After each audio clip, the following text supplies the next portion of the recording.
welcome to GameSpot presents the HotSpot. It is Tuesday, March 6th, the very first GDCA podcast. I'm Tom Magrino, of course. We have a delightful series of podcasts in store for you this week, but we're going to start with audio podcasts and Darren Korb. Darren, you are from Supergiant Games. Yes.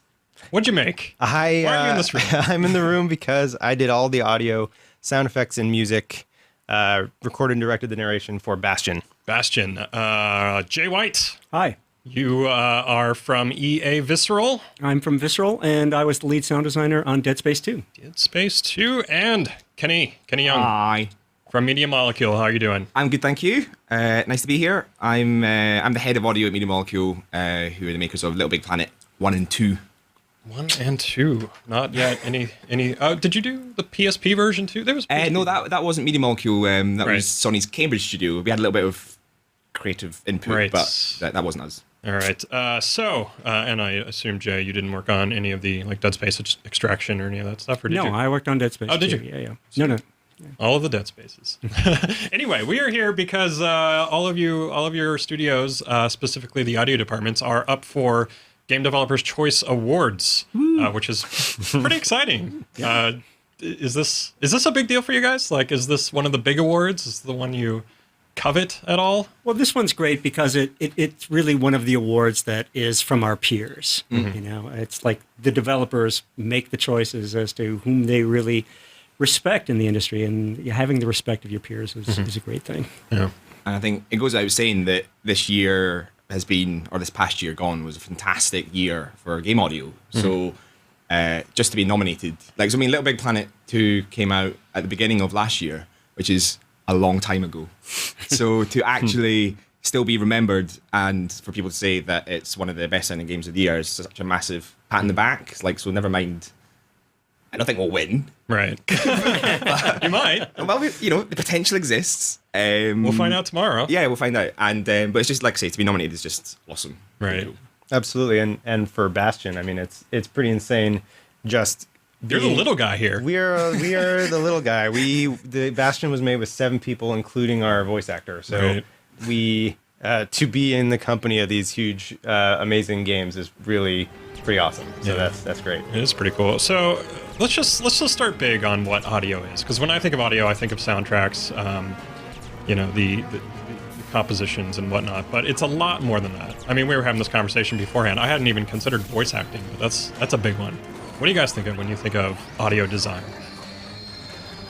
Well, it's the big picture. It really is the culmination of, to me, audio design is focusing the player's attention as to what is most important in every given moment. And throughout the course of gameplay, you've got kind of an internal tension between storytelling and gameplay mechanics. And you really have to do kind of a trade-off between both of them at any given time, which is a huge challenge because the player can dictate what they're going to do throughout the course of the game. And so it's, to me, game audio is about that balancing act of all the elements that go into it: sound design, dialogue, and music.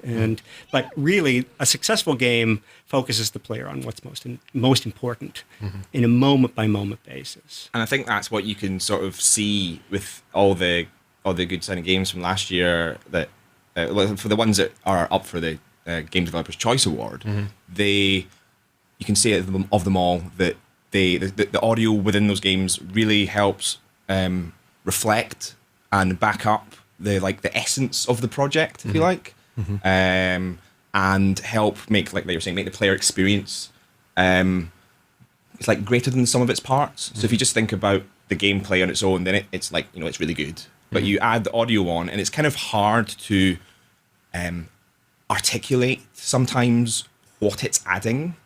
But you know when it works. And that's like the skill of part of our jobs, is to really focus the audio towards achieving that and making the gameplay experience make the player feel powerful, or whatever, how we want to manipulate them. What are your favorite ways to manipulate players? I mean, I think the slightly more abstract uses of sound, and you can almost put music in there. Music's like a subcategory of sound in that respect. Okay. Absolutely. And it's obviously the most emotive and sound, not just music. I mean, your awesome swelling string section can make you cry, but the slightly more abstract sound design, which of course Dead Space 2 is like, you know, probably of all the games, the one that really is like excels at that, because like the horror genre is just all about the creep. It's rife with that. Yeah. But yeah, I think music would be my number one weapon of choice. Yeah. Closely followed by weird sounds. Weird sounds. I'd agree with that. I mean, doing Dead Space 2, my favorite trick is to actually scare the pants off of people. Right. And there's a lot of ways we can do that. But really, for us, it's really using sound design and music as an instrument of fear, right? That's good. Yeah, you guys That's have awesome. this way of just like I mean, I cannot play, I can't make it to the end of Dead Space 2, but when I'm playing, it's just like a tension to the point of barfing, like just, and it's mostly because of the sound design. Like, yeah, there's a lot of stuff coming at you, but it's just like this feeling that these chords are hitting within me, and I'm just like, oh, I don't know. It's interesting. And I'm I sure, think we succeeded then. yeah, I'm sure you have to do a lot of sound design can equally bring players down a little bit. Well, you know, I think in a way we do that in moments. I mean, in Dead Space 2, we kind of, relative to Dead Space 1, we kind of expanded the emotional palette of the game, where we brought in kind of a deeper expression of the relationship between Isaac and Nicole. We actually brought in a string quartet to pay off on those moments. And, you know, that was the music we called Sad Pierre music, as REP called it that. And That's awesome. I think that it is effective because you do need to have some kind of contrast. You can't just do a haunted house all of the time over the course of an entire franchise and expect it to be successful, right? And I think it's the peaks and the valleys that make a game even more frightening. If it's just relentless, well, it's just relentless. You might as well be just one of your kind of Hollywood kind of like Scream, you know. Those are fun rides, but they aren't necessarily as terrifying as they might otherwise be if you gave it a bit more dynamic range. And that can be a challenge sometimes, is that quite often, you know, the direction you're getting from your non-audio teammates is that, you know, they want you to crank it up to 11 and make everything like maybe scary all the time, and it can be an education process for you to explain to them that you do need those, like you're saying, peaks and troughs. Because without the troughs, then nothing's scary. It just becomes like the average. Yeah. So you need to have that contrast between things to really highlight those key moments, and hopefully, when the audio is really working with the other aspects of the game, you're like totally in sync with your development teammates on what those things that need highlighted are. And sometimes you disagree and you have to sort of shimmy shammy, do a little dance. And Yeah, it's interesting because there's this balance between, you know, what is audio and what is gameplay. And, you know, I had a moment like last year where I realized in a meeting was like, what about audio is not gameplay, right? I mean, there really is no division between them. And, you know, I think that there is a kind of an education that we have to provide the game teams as to that it really is a kind of a synchronous experience, right? It's a full experience. And, you know, it's like, how can we work together to create that kind of synchronicity? Absolutely. Yeah, I mean, on Bastion, we approached it as, you know, not as if the audio is something that is there to just, you know, spice things up, but it is integral to the game. I mean, it's just as integral as the art and the design and the writing, and it's its own part that's just as essential to the complete package as everything else. And like, you guys really wear that your heart on your sleeve there, because the narrator character is like, if anything, it's probably it's like the most unique aspect of the project. And that's certainly why I wanted to play it. And I know I'm an audio guy, so, but I imagine like that even in all the PR for the game, it was like, you know, this is our cool thing. And I've got to be honest, when I first heard that there was this game that had a narrator be all the way through it, I was like, yeah, I'm not so sure that's going to work well. Like, it's not a good not pitch. because it doesn't have potential to be awesome, but just because you, like, I mean, one of my passions in video game audio is the use of voice, and like, I could see the potential for failure everywhere. Yeah. So then to actually, when you know, like, I think that I saw, before I bought it, I got saw a video which was probably like the first level or something like that, and I was like, oh wow, they've really put some thought into this. And you know, like that relationship between the narrator talking, and then there's no conflict between the gameplay and the narrator. Like, clearly the use of voice and the writing is part of like the design process. It's not this thing that gets like wallpapered on afterwards. Yep. It's like clearly, and so I mean, can you speak a little bit about the voice actor you worked with and how because you must have had massive amounts of iteration to get that so slick. Absolutely, yeah. I mean, so Logan Cunningham is the voice actor who worked on the game, and he's a buddy of mine. And Amir Rao, the studio director, he's been friends with us since we grew up together in San Jose. We went to high school together. Yeah. Amir and he had played soccer together when they were kids, and we all ended up going to New York colleges, different ones. And at the time, I started working on Bastion. Logan was my roommate. And handy. Yeah, he was my roommate. And so we were kind of experimenting with narrative techniques to try to convey story, because we wanted to do something where we didn't have to have the player stop and read a wall of text or something like usually happens in action RPGs, things like that, Diablo 2, which is one of my favorite games. I mean, but they definitely have that thing where there's the gameplay here, there's the story here. That's, they're separate, and we wanted to try to integrate them. So we resisted doing narration for a while because, I don't know if we can have the scope for that. We, have to, if we want to localize it, that's going to be crazy. But then we're just like, well, you know what? Logan's a great actor. Let's see if he'll come to my room tomorrow and record some. Get in the cupboard. Record some. Seriously, we recorded most of it in the closet. And actually, in that apartment, I didn't even have a closet. I had a loft bed that I draped sound blankets over, and on the walls and on the floor. And I hid under the loft bed. My computer was under there, and that was the control room, and my live room was on the other side of the blanket. And so there's a couple lines that made it in from there, but most of it was recorded in my new apartment, which actually has a closet, which I draped sound blankets over and had Logan record all the narration in. Cool. So how you probably had to work pretty extensively with your writer Greg Saban on that.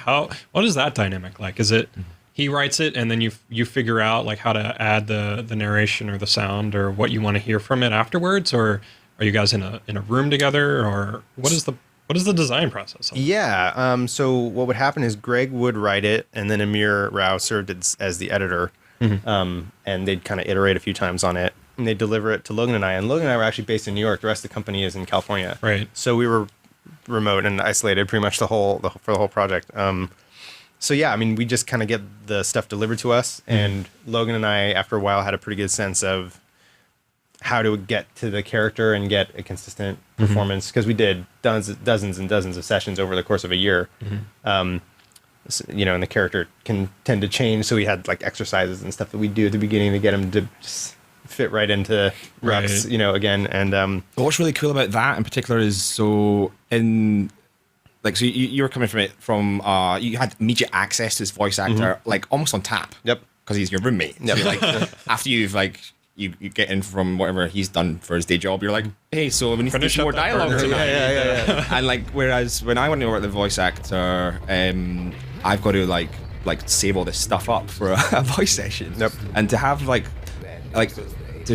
parallel to that is I've got a mic set up in my room permanently so that I don't have to think about, where's the mic, goes in the cupboard, plug it in, and then by the time you've done all that, you've lost your mojo for whatever idea was you want to record the sound for. So to have it something just there on tap is this really immediate, you just get stuff done. And I like that way of working. And it'd be cool to have really good voice actors just hanging around. All the time. Quick, we need you now. Yeah. Well, I mean, it's interesting. For JU, it seems like you also have a very character-driven game, but it seems like because you have a larger writing team, a larger audio team, it would be so much more difficult to really get kind of the nuances into say the voice acting. Oh my God, yes. The story. I mean, we have multiple teams working on all aspects of the audio. The story team works with the audio team, and they work primarily with the animation team, right? And we PCAP'd almost all of the cutscenes in Dead Space 2.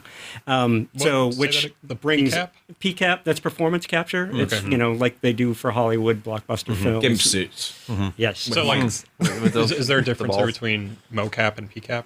A PCAP is kind of like a superset of mocap. Okay. PCAP is about it's the state of the art of what we're doing with capturing human performance as a 3D model, basically. That lends its own kind of technical requirements, and the focus on those big multi-million-dollar shoots is really getting the data they need for the animation. So oftentimes we'll have to go in and actually, ADR the dialogue just because something went wrong with the suit. The suit was noisy, the prop was noisy. There were airplanes going overhead because they were near LAX. I mean, there's all kinds of issues with that. Coordinating, getting the story is for Dead Space 2, it was really the single biggest challenge that we faced. But the thing is, we know.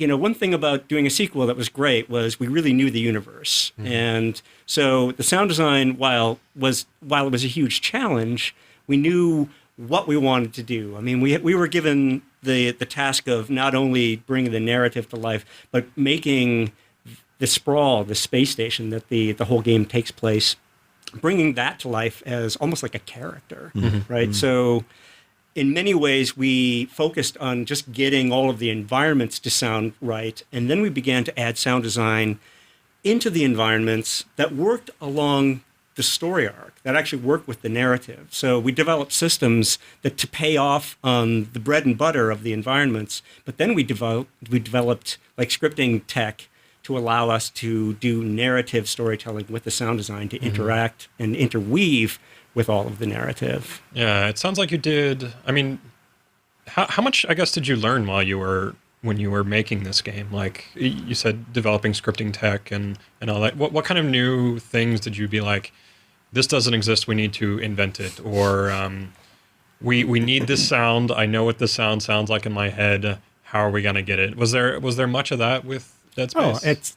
It's that way every day in games. Yeah. I don't think Dead Space is really anything unique in terms of not knowing exactly how we're going to achieve something, but having an idea of what it would take to achieve it. I personally had to learn a lot of scripting, and which was really gratifying. I actually really enjoy it. I just had to kind of deepen my understanding of the technical side of things with the help of a really strong programming team, obviously. Yeah. But a lot of the sounds were... The thing about Dead Space is it's science fiction, so which gives you a lot of latitude to play with things in reality, but also things that are synthesized. But it's also a zombie game. Right? Yeah, you got like the best of both worlds. Exactly. Sound designer's dream. Absolutely. Magic. And the thing about the necromorphs is they all were once human, right? And one of the things that I kind of took it upon myself to do was to really work with the voice as source material in a deeper way than I really ever have. Cool. And there are a number of creatures that actually are me, right? Oh, really? Yeah. And it's the same thing for a lot of the sound designers. We began doing source sessions with just vocal sessions, and then seeing what we could do by manipulating all that content. And many of the necromorphs and the new necromorphs for DS2 were really amalgamation of a number of different performers. And the challenge is to make that believable, right? And I'm what, 5'8", and I have to make the sound of something that's 80 feet tall. You're like, I can do it. I got it. Yeah. I think I know. There's a lot of support from the diaphragm. Yeah, Exactly. So that's the interesting thing is, like, so I think there is this, you can call it a debate, but so you had the pleasure of working with a really talented voice actor who was there for me. Like, lucky you. But it's always tempting to, just because of the immediacy of using your own voice, like it's definitely easier just to use your own voice. So I'm like audio director on this game. I know what's going on. So hopefully I can just use that knowledge to make my voice do the thing that I needed to do. Clearly I'm not a voice actor, so I wouldn't be good at narration. Know how much. Well, maybe people could write in and say how much they like my voice, but I don't think it would Everybody work. says I sound like Kermit the Frog. So Yeah, I probably sound a bit more like Mike Myers, and so I want to marry an axe murderer or something. It's not Scottish, it's but there's similar arguments for not just with voice, but with I know with myself, the work I did on the physics audio in Little Big Planet, there was a suggestion from some colleagues that you should work with a professional Foley artist. Foley is it's sort of film terminology for footsteps and cloth and object interactions. So it's specific kind of impacty sounds. So that was obviously applicable to physics audio. And so someone had suggested, go and work with a Foley artist from the film world.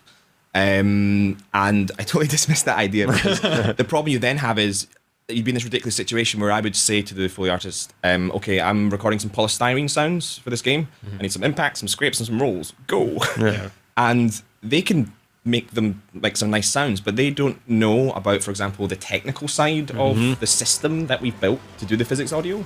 So there's no point in trying to communicate that. That would just be a frustrating, expensive process. So like I would record all the physics audio myself because I know what it needs to do. So similarly with you using your own voice for the creatures, it's like you don't need to communicate to a voice actor. It's like, okay, so this guy's like really big and scary, but because you're doing it on such a deeper level, like you've got this like prehistory in your head of who this character and is. the vision for what it is. Yeah, and so you can totally do that, and then you can manipulate your sounds. Then afterwards, you'll be like, okay, that's almost what I wanted, but not quite, and then go back and fix it. Whereas with a voice actor, you'd have to get them back into the studio and record them again. So there's real advantages to like doing stuff yourself. But on the flip side, you've got to be really sure that you're not just doing that because it's easy, because the results have got to be good as well. Right. So that's a challenge sometimes, is knowing when to stop like yourself from just doing what's easy versus what sounds really good. So you got to just trust your ears. Yeah, Absolutely. You mentioned physics audio in there. It's like I feel like there's a lot of things that go into audio that are just so behind the curtain. Like, Oh yeah, well, what is? I mean, how complicated has audio gotten these days? Like, it seems like How complicated do you want to make it? from Dead Space to Dead Space 2, or from Little Big Planet to Little Big Planet 2, does it just like keep getting more and more and more crazy with how intricate you can make these things? Or Oh yeah, for sure. Absolutely. Yeah. I think that the teams have evolved. Certainly on a team like ours, we try to get a good balance between people who are really creative sonically and people who are really creative technically. And, obviously you have to have something of a balancing act. I mean, I think as game and audio people, we need to live on both sides of our brain to be successful at it.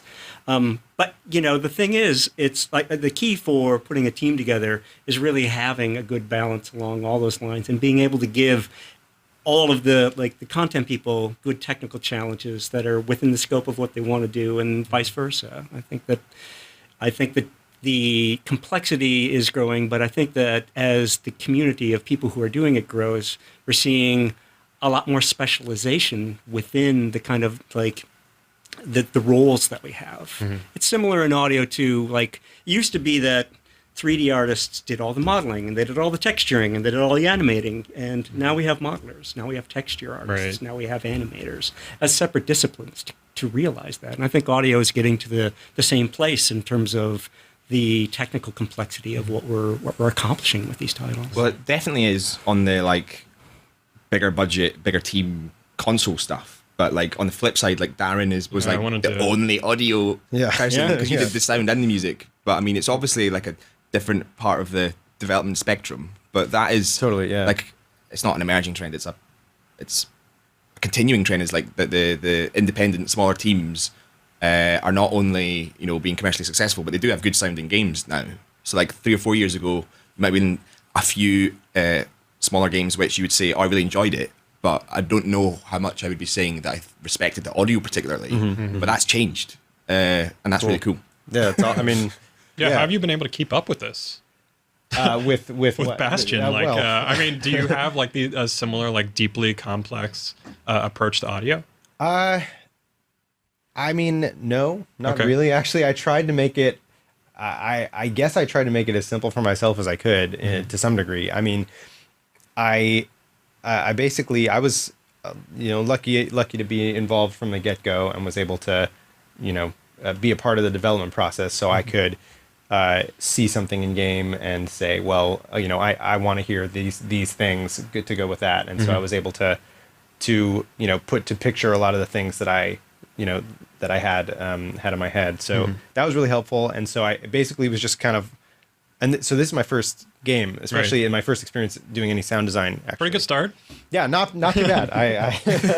I'd say it went okay. Yeah, but I mean, I definitely tried to just execute on the things that I knew needed to get done and do them in any way that I could, however that was, and I had some help from our programmers as far as figuring out how we were going to go about integrating everything and doing some programmatic stuff as well that I wanted to do and needed some help executing programmatically. So yeah, definitely like my background is as a songwriter and a producer and stuff. So, having to work with integration tools and stuff for the first time is definitely there's a big learning curve and a big period of experimentation for me early on in the process when the game was being prototyped. I was kind of prototyping my approach to the sound effects and the music and everything like that at the same time. Do you guys miss those days, like when you had a small team? Or was well, I mean, Media Molecule is still relatively small. Yeah. We're kind of like somewhere between the two of you guys, I think. Yeah. On Little Big Planet 1, it was mainly me. I did all the sound, and I also worked with another couple of composers. Little Big Planet 2, I went a little bit nuts, and so it's very different. I was the lead on all aspects of the project, I guess, but I worked with another 3 and a bit sound designers. Okay. And then there were 7 composers in total. Wow. Plus the people at Sony that helped me out on the music licensing side of stuff. And so that's obviously like the number of people involved in the audio in the second game is like probably like getting on for 15 people. Wow. And they're not all, doing loads, but like that's just like all this work spread out. So I guess that was, for me, that was one of the main challenges, was making that transition from like being like one-man band kind of thing to being like more audio director, manager, producer kind of things. And that was challenging because I loved being like control freak on the first game. Don't we all? But I mean, that must have been cool for you because like I think you can probably, it must be evident in Bastion in the audio that because there's just one person, you can get it's certainly easier to have consistency because there's no, unless you've got mental health problems, then like that's it's just the same dude. Yeah, it works. Hopefully, it all works out. And with the team, like especially when you got like specialization, you got people who they've all got hopefully a common idea of what the project is, but you do have people who maybe talk slightly different languages, and you've got to keep everyone all on the same page and working towards the same goal. But that's all part of the fun. Yeah, I think so. Yeah, I mean, do I miss the simpler days? Yes and no. Yeah. Really, I think that what we're able to accomplish now, I think is a better product. Or? I don't know that it's necessarily better. I just think it's, as a developer, it's maybe a bit more interesting. The challenge is that's one thing about having been in the business a long time. My first jobs were actually orchestrating Roland card music for the PC speaker, bringing things down from 32 voices to 1 voice, right? On a synthesizer that didn't sound particularly nice, and that was a lot of fun. But I don't want to do that. Right. So, I think that the evolution of the industry certainly has kept my interest on a personal note. Sometimes it would be nice to just have, orchestrate these 17 pieces of music and you're done with the project. That would be kind of a nice thing to do. But at the same time, the results, I think, are, say what we can do in the hands of the players, I think in some ways is actually a bit more gratifying today than it was, like, say, 15 years ago. Yeah. What are the big, bold new horizons, I guess, that you guys have coming up? As far as, not really per your game, but like in sound design or audio design, is there anything that, audio designers, the nut that they've been trying to crack, or? I think one of the ones which is used very tiny amount right just now, but is going to become increasingly important, is the sort of procedural and like real-time synthesized audio, because the sort of paradigm, if you like, of game sound at the moment is all based on recordings. So it's like wave files that you play at the right time, and that sounds relatively simple when you describe it like that, but there's all the challenges of the interactivity that goes with it.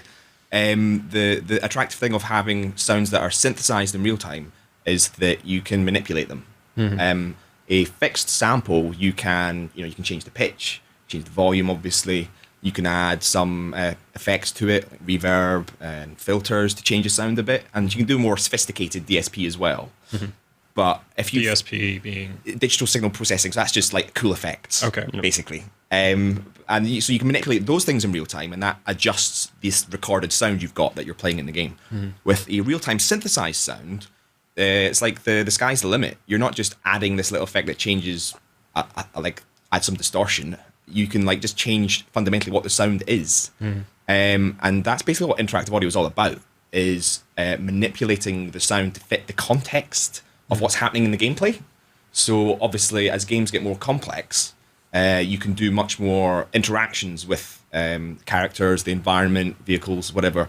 And as that sophistication and number of things you can do increases, the sound has similarly got to do more stuff. right. So if you're using a waveform or sample-based system as we do now, that just means you need lots more sound. And it keeps growing. And we're kind of at the stage now where it's like we have ridiculous numbers of files, and it's manageable, and the games sound good. But by having real-time synthesized sound, you'll just be able to, first of all, reduce that memory overhead. So on the technical side of things, consoles have a finite amount of memory, and you run out. You've got we'll get whatever many megabytes for our games that all the samples have to fit into. If it's real-time synthesized sound, we're shifting that burden onto the processor and away from the memory. And this is, I'll finish talking in a second. It's like, I'm just letting it all out. This is like good therapy for audio guys. The thing that's particularly attractive about that is obviously digital distribution is a massive consideration now going forward in the future. Yes. And audio and video are the two assets in games which are like, take up all the space on the disc. Right. They're huge. Like Little Big Planet needed the Blu-ray because we had all these tutorial videos to explain to people how to use the user-generated content tools. And there was like about 60 videos that are several minutes each, and it's gigabytes and gigabytes of stuff.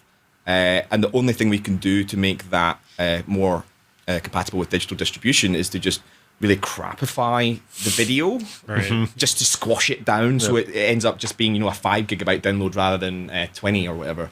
And you don't want to do that. But with audio, similarly, you don't want to have to make stuff sound bad just to make it squeeze in there. With synthesized audio that happens in real time, hopefully we can retain some quality without having those massive overheads of memory. And that's very attractive. So I think that's definitely something that we'll see more of going forward. Is anybody doing this right now? Do you know? So the only example I've got that is concrete is I know in Crackdown 2. So there's in terms of the technology that games use, there's stuff called middleware. Right. Teams either have their own tech they roll in-house, or they can buy some off-the-shelf products. Right. Like buying Unreal Engine 3 to Exactly. Right. But from the audio side of things. Okay. And the company Audio Kinetic, they have this Wise audio middleware, and they have in there some of the stuff I'm talking about. So they have some systems which are good for generating wind sounds, and you can manipulate them in real time. You can imagine how you want the wind sound to change. It's good for whooshes, and they have some impact stuff that can be good for making footsteps have variety. And so Crackdown 2 used a bunch of that stuff in their game, and it sounds good, and it increases the variety of the interactive audio. We're always trying to avoid repetition generally, which is hard because games are intrinsically quite repetitive experiences. Right. So there's a real challenge there to keep things fresh. But totally. so that's just starting that like new world of pain and discovery. Yeah. I mean, if I had something like that for Bastion, just for the whooshes. I use so many whooshes in Bastion. Yeah, because all the weapon, like the character just like sounds. every time a weapon happens, I got to find a different whoosh. I got to make like a custom make. Usually, I combine custom-made whoosh. Custom-made whooshes. I use mostly catapults combined with whooshes, like catapult firing and whoosh. And that was my secret sauce I used for like every single weapon sound has a catapult in there somewhere. And you heard it here first, folks. Yeah. We're talking actual catapults. Yeah, like actual catapult samples that I had in the sound library. I was like, I keep looking for different stuff. It's like always back to the catapults. Man. This sounds awesome. I just combined works so well. Catapults with different things, and that was all the different weapons.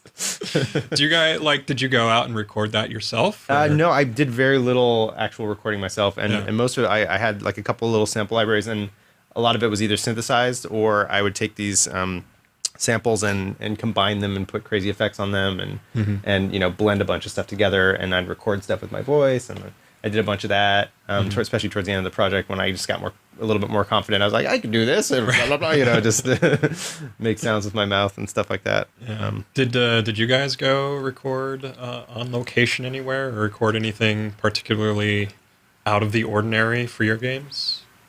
You think? I mean, the sound libraries are great because it's just all there. The problem is that everyone else has got them. So if you just use the sound like straight off the desk, nobody does that. No, sounds too generic. I'm guilty of a few things, which might be like that, which can be hard because sometimes the sounds are just like perfect. You're like, but anyone else has access to that, so your game can end up sounding a bit generic. And there are a few sounds in Little Big Planet which are shocking, straight off the library. Try and hunt them out. But that's a particular bugbear for audio designers because we know those sounds like they're like in our heads. Oh, right. So you're playing a game and it will jump out. I'm not sure how much of a problem that is for your average consumer playing a game. Right. Their attention is diverted on. Oh no, it's that eagle sound or that door close. Yeah, actually, I've noticed that a lot actually since I made Bastion in commercials and TV shows and stuff. Absolutely. It's like, oh yeah, that's that sound I use all the time. There's that sound. Yeah, like I'm noticed, So and you even some music loops too. I'm like, oh yeah, I know that loop. Yeah. But you basically, as you start to hear these things in the other media, you get guilt. It'd be hypocritical to like listen to something and say, oh, lazy person that used the library sound, and then you do it yourself. Right. Yeah. So that compels you to want to make your sound be original, which is a good thing. But it's a trade between how much time you've got to record stuff versus the ease of access to the library. Absolutely. It's a matter of priority. Some things really require you to go out and do some field recording. Like the tram sequence in Dead Space 2. That's actually the BART train. Really? The Bay Area Rapid Transit trains here Interesting. in San Francisco. Yeah. What are your favorite sounds that you guys have recorded or used or implemented? Do you have like a go-to? So you talked about like your catapult. Oh yeah, catapults. Yeah. I've got a series of. I'm just going to get a bit technical now. It's okay. I've got a series of impulse files. So, quick explanation of what that is.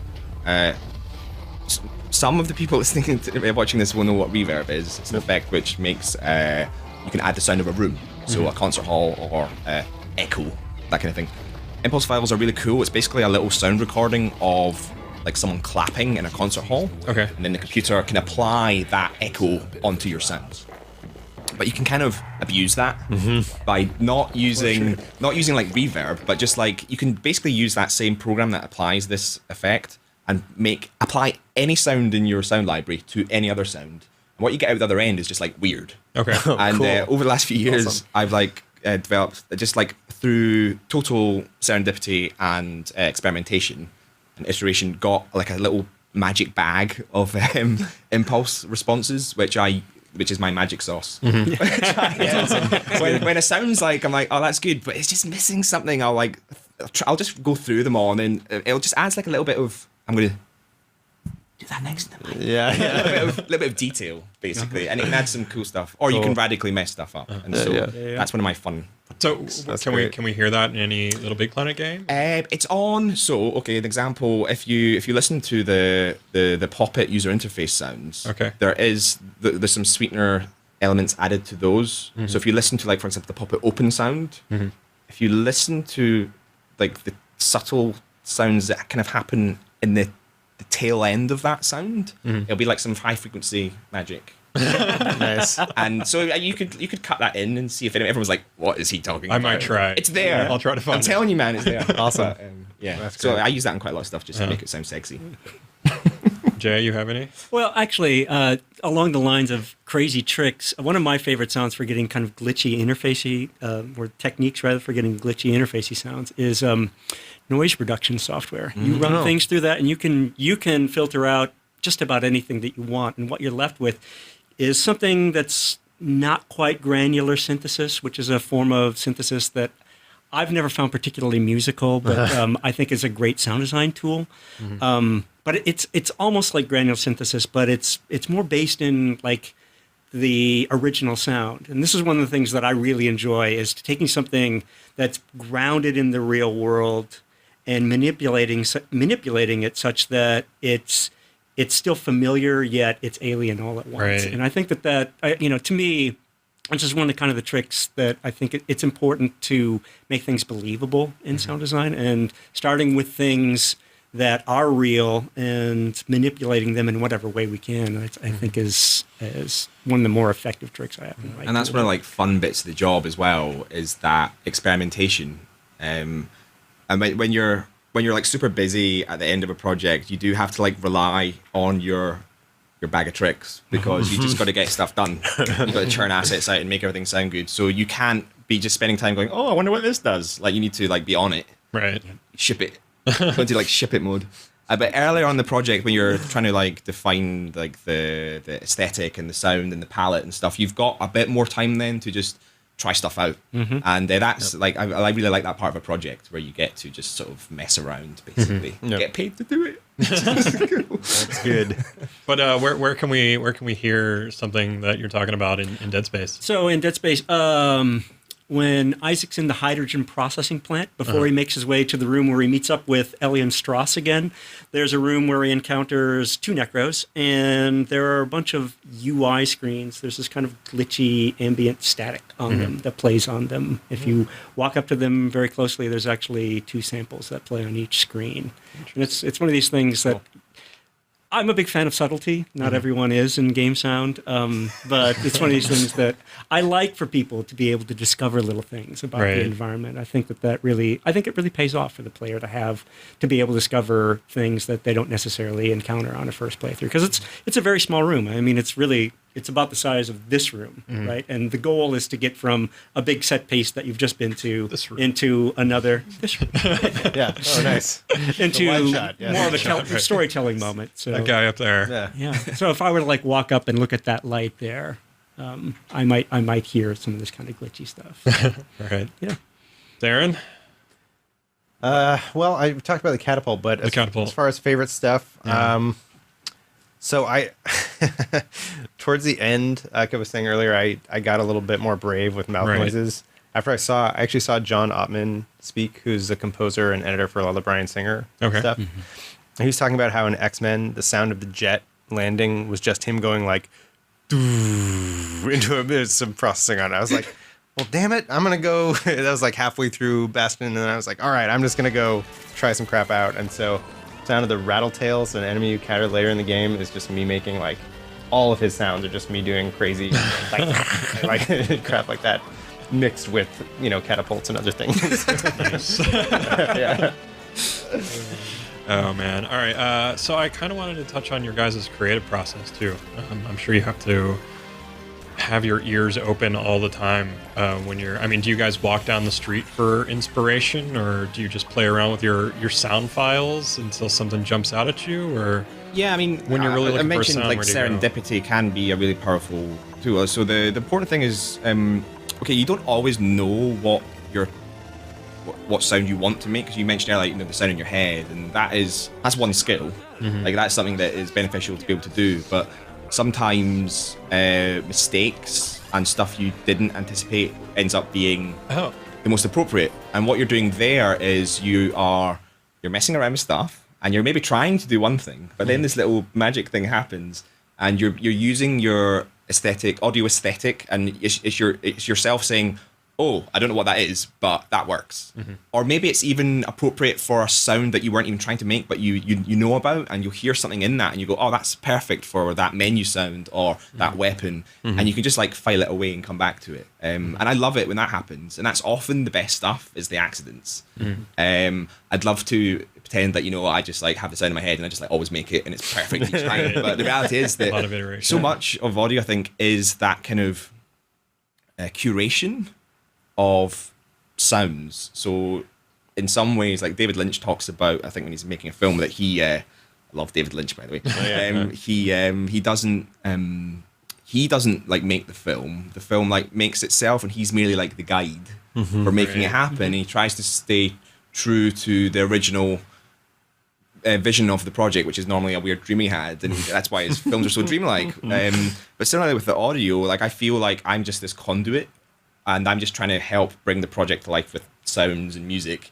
And it's not, okay, it's me, I'm not mad, but it's like I'm merely like channeling all this crazy stuff that's happening and forcing it to fit into the box that is the game. And that's kind of how I feel about my creative process, is that I'm a shepherd. No sheep jokes. Right, it's fine, right? It's fine. Jay or Darren? Well, it's really similar for me. I find that one of the key tricks for me is to divorce the impact that a sound has from the source of what a sound is. And, talking about the idea of like early on in a project having a lot of time to just kind of like be open to experimentation and listening. One of the things I like to do when I'm not actively designing sound is actually like listen to sound. So I used to have a practice where like a few hours a week I would put on sound effects library CDs and listen to them, and I would just have them on, and it would be, and not knowing what exactly was playing, I would I think that's a form I would of pick torture up with in my some places of response the to world. it and actually make notes about how I might use that sound. It's similar with music editing. I used to work on a lot of Star Wars projects, and I had the opportunity on one project to get the soundtrack before the film came out. And I was cutting the music to all these scenes that I had to work with based on my feelings about what this music was relative to the project. And when I saw the film, it was very interesting because it's like, in many cases, I made the same choices that the film editors did. Right? Interesting. And in some cases, I made really different choices, but they were, in some ways I thought, no, that's not how I would even use that. Yeah.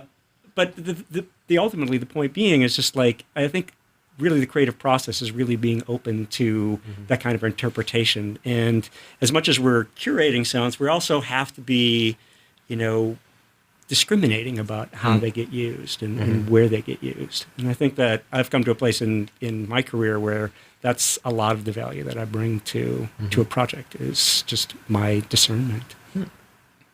Yeah. No, absolutely. Like some of what you were saying about listening to sound libraries, that's a lot of what I did actually for kind of when I had a batch of sounds I needed to make. I would just kind of dig through the sound library and listen to like every sound and not even try not to pay attention to what it was.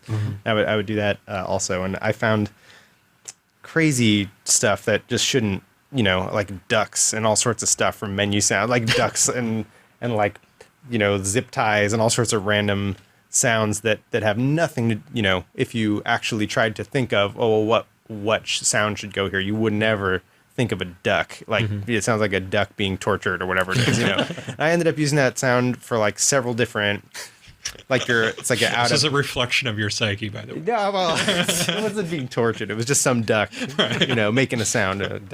Sound ducks make. It's a not particularly pleasant sound, but I think I used it for like a you can't do something like you're out of ammo or something. Or like, I forget. Yeah, it was like, but it wasn't. But it was mixed with other stuff, so you don't hear a duck. It's just kind of like a little bit abrasive. Like you want to, I just tried to make it. No, animal sounds are really cool because I mentioned earlier that we try and avoid repetition, and so what that means is what we might call one sound is actually 3 or maybe 5 or 10, depending how many variations you've got. And animal sounds are great because animals make repetitive sounds, but every time they make it, it's slightly different. So it means you can take those and you can do whatever editing and manipulating you want to it. But because you've got this nice source material which has all this intrinsic variation in it, it's doing all the hard work for you. And so you can just sort of use that nice chaos in the original sound to... Because the worst thing not the worst thing, a bad thing about repetitive sound would be that if it is quite artificial sounding when it's meant to be a real sound.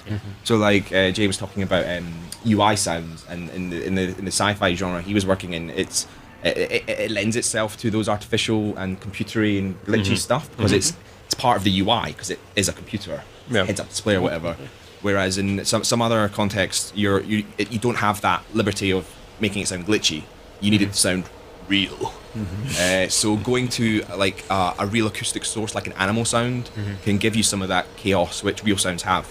And that's why artificial sounds, they're quite like pure.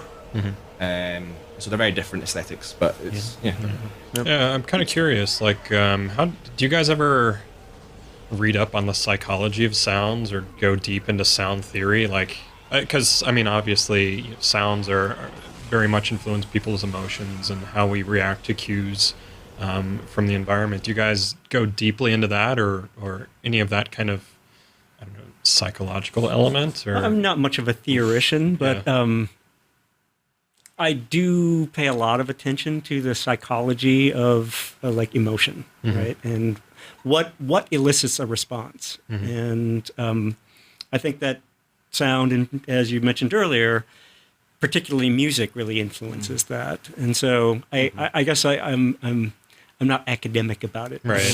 But also, what was the last thing you said? Like what you bring to a project? Is that discernment? Yeah, of- discernment. So yeah. it's like almost the same thing. It's like your discernment is what allows you to say about a particular sound whether it works or not. And so you can use your own sense of what does that sound make me feel. Yep. And that's that thing that allows you to say, well, that's good because that's what I want the player to be feeling at this point. And you can use that sense and that skill to sort of ensure that that is what's happening. I think if you were to read something that said, I mean, okay, so here's like the obvious example is like, children, a baby crying is deeply upsetting. Right. And that's, that's not just intrinsic in the sound. It's like, we're sort of, it's in our genes to respond like a to that. biology thing. Yep. Right? And it's at the right frequency to make you go, oh my god. And so you could use that as an element in a sound, but what Extracting that sound can be problematic. fortunately babies cry a lot. Yes, they do. without any prompting. You just have to be there. Yeah. But clearly, if you just mix that sound in a naive way, it's like, well, what's the baby crying? Okay, you want to like agitate the player right here, but what has a baby crying got to do with anything at this point in the game? So you can't use sounds in that really naive, overt way. You have to just sort of hopefully find something that works behind the scenes. Yes. Infects the player's brain. Absolutely. Yes. Having just done a horror game, it's similar with the baby crying. That the sound of human suffering is just something we can't ignore. Right. So to scare the pants out of people, we had a lot of very abstract moments in Dead Space 2, and one of the key elements to make those work was I mixed in the sound of one of our animators screaming, and she had this particularly piercing scream. It's kind of blood curdling. Yeah. But it was only a part of the overall texture of these moments, these kind of what we called our dimension moments that Isaac experienced in the game. And Out of curiosity, how did you know that she had that piercing scream? Did you guys have this trial? Like we need to cue up people scream. we just recorded a lot of people screaming. Yeah. We knew we wanted screams, so knew we we said, wanted to okay, scream. scream session. Who wants to scream? Come in. We've got a script for you. Yeah. Give us a script long goes, blood curdling one, a short one, a medium one. Yeah. And this woman was just golden. Awesome. Let it all out. Go. Therapeutic. Yeah. Primal therapy. Probably sad when the sessions were over. The outlet or anymore. elated. I don't know. Yeah. Right. Or catharsis at its best. Yeah. So we're almost out of time. I'm kind of curious, when you guys are thinking about the games that you've played, do you have any defining moments, or have you ever played anybody else's game? You're just like, wow, like that was really masterfully done. Let me talk about some stuff in Portal 2, because that's one of the other games that is up for one of the Game Developers' Choice Best Audio Awards. And I'll not talk about the use of voice in that, because that's like, I'm going to plug my blog. If you go to gamesound.org, I've got an article on the use of voice in Portal 2, and it's masterful. A lot of people talk about the good voice acting and good writing, but what they kind of don't talk about is like the genius design behind all that, and that's why it works so well. So that's what I wrote about. But there's some brilliant, what I would call musical sound design in Portal 2. Brief description of what I'm talking about. So one of the new gameplay features they added to the core Portal gameplay for the second game was these liquid materials, which you have to use. They're paints that are like powered by nanobot technology. This is the blue paint. When you jump in it or drop an object on it, you can jump higher. And there's an orange paint that when you run in it, you run faster. And when you do that, when you jump on that blue paint, the idea that is brilliant in there is when you jump in it, okay, you get your jump sound effect, but basically the nanobots sing music, which is a sympathetic resonance of the muzak that is playing in the Portal test chamber. So you've got this like cheesy like harpsichord music, which is like really annoying, but it's like GLaDOS is like playing it to upset you, or Wheatley at that point. And you jump, and then the harpsichord's music playing, and then the paint that you jump on starts going. It's sympathetic to the music, and that is just like conceptually. Like, I don't know how they came up with the idea, but it's brilliant. And it's a really subtle thing, but I heard that and went, oh wow, that is cool. Yeah, I really enjoyed that. And then I started thinking about how they did it, and what's cool is it's not, I don't think the implementation of it technically is complex. All they have is they've got their original harpsichord music, then they have in parallel with that the same bit of music, but it's like the messed up version. And when you jump, all they do is they fade in the messed up one, and that's what makes the paint sound like it's singing. And it's just a really cool idea. That's great. And I just thought, yeah, I wish I'd done that. Anybody else? Can you think of any defining audio sounds? Yeah, you know what? When I was working on Bastion, I really looked at a lot of the PopCap games, actually, because I think their sounds are so simple, but they're so really deliberate and really precise, and they do a lot of like musical sounds in their games as well. Like in Peggle, you know, when you get a chain of effects and how it'll and it's like it just builds the way it builds the excitement of what you're doing and the tension. I mean, I just thought that those guys always really deliver really well, just like a small set of incredibly effective sounds. And I really looked at their games a lot, actually, when I was working on Bastion, just because it's like, that's how do you maximize, right, you know, what you've got. Because, you know, again, just one dude making all the sound, I tried to keep it as simple as I could and get the maximum effect out of it. And yeah, and those guys really do a great job of that. And even Plants vs. Zombies too just has, like, you know, doesn't have a lot of sounds. I mean, each thing has its own sounds, but in that game, it's just, you never get sick of it. You hear them over and over again, but there's just enough variety, and the sounds are pleasing enough that you are totally fine with hearing them over and over and over and over and over again. Anything you think of?